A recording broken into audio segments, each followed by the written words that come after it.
welcome to Narrowboat Vloggl. This week we're rounding up the best bits from recent narrowboat vlogs. Pippa and Rob from Vlog from the Frog took a look back at 2020 and share their favourite moments. So what better place to start than to look at some of the statistics for the year. So Pip, how did we do?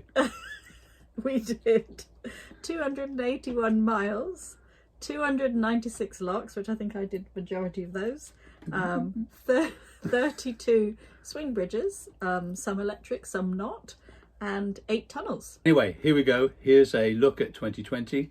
We hope you enjoy, and we'll see you more, fingers crossed, after lockdown in 2021. Enjoy our best bits.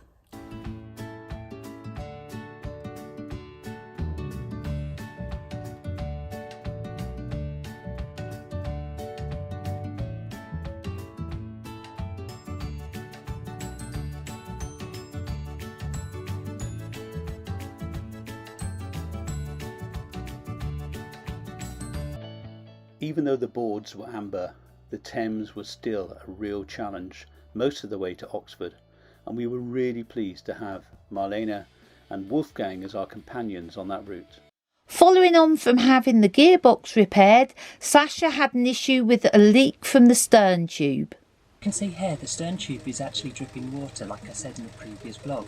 You may also notice that my stern tube arrangement is slightly different from other narrowboats, where they tend to have like a greaser that you would turn at the end of a day's travel to stop water from coming in, whereas I have like a rubber seal. I'm not quite sure how it all works, but talking to a few people, what the problem could be is that the new gearbox has a slightly different height between the input and output shaft, which means that the rubber seal is slightly out of alignment. So what I'm doing is very slightly raising up the engine mounts to put that back into alignment.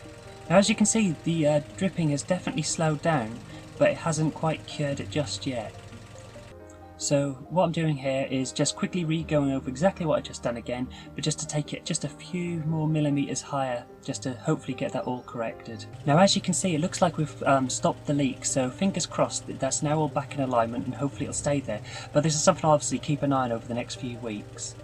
Ian from Narrowboat Tales starts his journey along the Middlewich branch of the Shropshire Union Canal. So we are leaving the visitor moorings just in front of the Wardle Lock that we saw in last week's vlog, and we head towards our destination for today, which is Wimboldesley. Lovely name, that, Wimboldesley. Sort of rolls off the tongue. So the Middlewich branch of the Shropshire Union Canal runs from 10 miles from its connection with the Trent and Mersey, which is where we are now, through to Barbridge Junction. It's 10 miles long, which is 16 kilometres, and was authorised by an Act of Parliament in 1772. But because the company ran out of money, construction did not begin until 1827. Now, interestingly, the Trent and Mersey insisted there should be no direct connection at Middlewich, and that is how the short Wardle Canal came to be.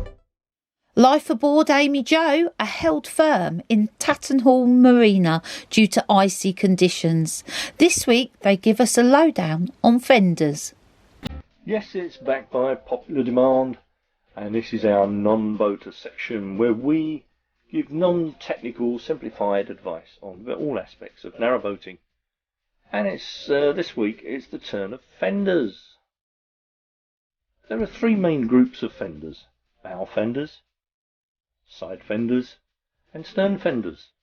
Like all fenders, they come in varied shapes, sizes, and materials. Let's have a quick look at bow fenders. And these bow fenders here are made from rope, using a knotting pattern to form the shape. The one at the top is a bow fender, and the one below it is what they call a sill fender. These are the same fenders, only made out of plastic or polypropylene. Moving on to side fenders now, and these come in more different shapes and sizes than any other fender.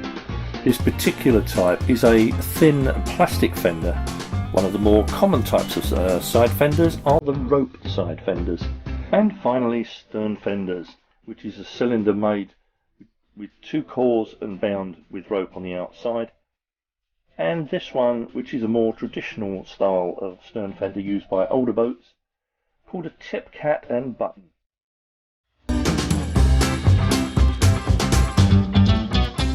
Dozy and Dim's Adventures share news of their new camper conversion that has kept them busy in lockdown.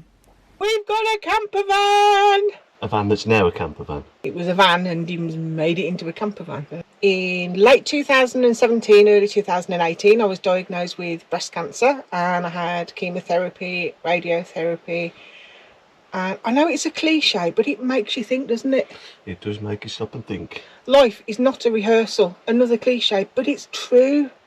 As we say, we don't want you to worry. There will still be boaty videos when we're allowed to make them. And if we can't go by boat and we're allowed to go by camper, we will. And if not, we'll take you somewhere else wonderful. Russell from Admiral Adventures heads down the River Burr on day 7 of the Great Norfolk Broads adventure. Good morning and welcome to day 7 of the Great Norfolk Broads Adventure 11. The last full day of the adventure. Okay, just a little wee update for you. That is us on the way. I had a wee bit sort of, we had a few fishermen at the dike there, so I didn't quite realise how far their lines were stretched out. So when they clocked me, I was like, ugh! And I was like, oh, slow down, because I don't want to run over the fishing lines and break the fishing lines. Some of that stuff can be quite expensive, by the way. Just a little wee update for you. I have just gone under Ludden Bridge, and oh my goodness, it's just like somebody just flicked a switch, I have no idea where the hell this weather, I knew the weather front was coming. The sun was up in the sky, and it was quite nice, and it was quite a lovely wee sort of cruise down the River Ant. And then we passed the Neves drainage mill, and then all of a sudden, out of nowhere, the wind picks up just like that, and boom, down with the rain, It's a chilly start to the day for Gary, Captain Phillips, as he fills up with fuel on a frosty morning.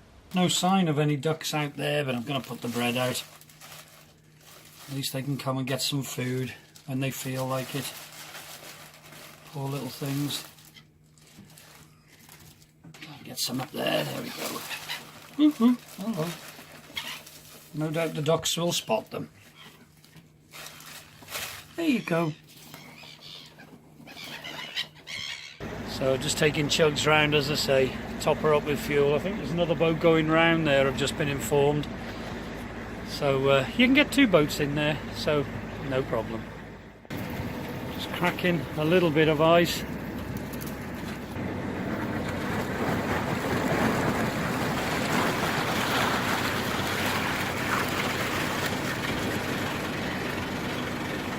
So it didn't take too much fuel, but it's just nice to know it's full.